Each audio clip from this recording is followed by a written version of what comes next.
Okay, a week ago, Joe Biden was in the middle of a 4-day Middle Eastern trip, which brought him to Israel and Saudi Arabia, where he met with the Saudi Crown Prince. Fast forward to this week, and Vladimir Putin is in Iran meeting with the Ayatollah and leaders from NATO-backed Turkey. For more on what this all means, I want to welcome in Newsmax Jerusalem senior national security analyst, the former acting director of national intelligence and ambassador to Germany, Ric Grenell. Ric, good morning. Great to have you back on today. I know you're in Israel.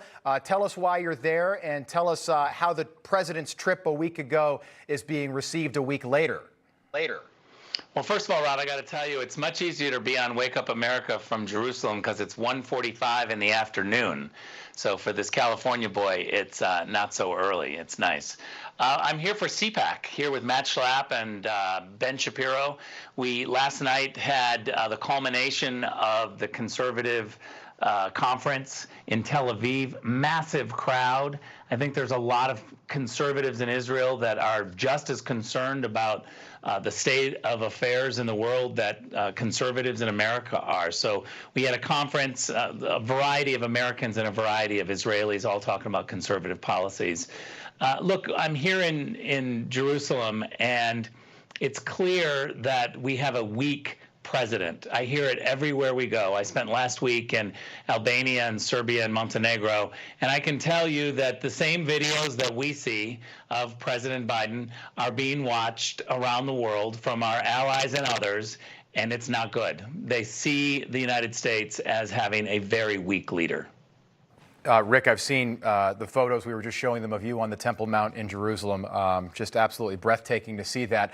I want to go to Saudi Arabia. President Biden was blasted after the fist pump with the Saudi Crown Prince. How is that being received? Did he accomplish anything for the American people during the 4 days he was in the Middle East?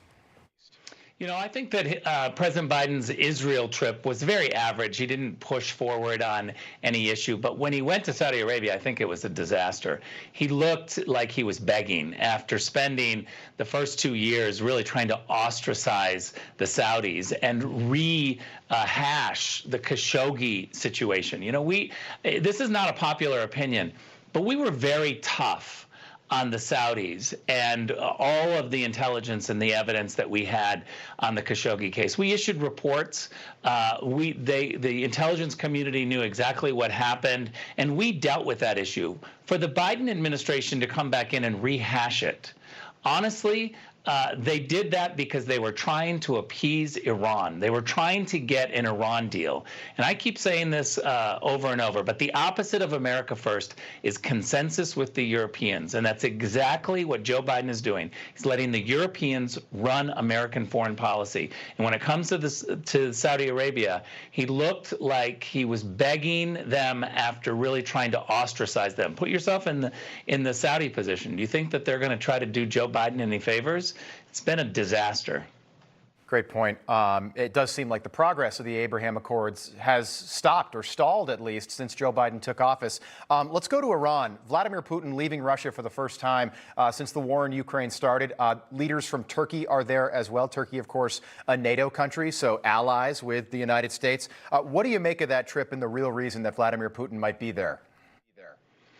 Look, this is all about Syria. The Russians are getting bogged down. They're tired of managing Syria, and they would like to turn this over to the Iranians, except there are a whole bunch of other countries who are going to be very upset with the Russians if they do that. But at this point, because of the Ukraine war and because they're being ostracized and sanctioned, I don't think that Putin or the Russians care. And we're forcing them at this point, because we have such terrible diplomacy, to go into the arms of the Iranians. And this is not good. Where is Anthony Blinken? He needs to have better diplomacy. We need to have diplomats who know how to muscle their way in, be creative. You know, the Democrats spent years mocking Trump's ambassadors as too tough. And now what we see is their vision of diplomacy is next to nothing. And so I'm concerned when I see the Russians in Iran and I see the Turks, a member of NATO, also beginning to have discussions without the United States. Ric Grenell, great having you on bright and early here on Wake Up America. Look forward to doing it again soon. Safe journey back home. All the best, Rob. Thanks. Thank you. Ric Grenell there joining us from Israel.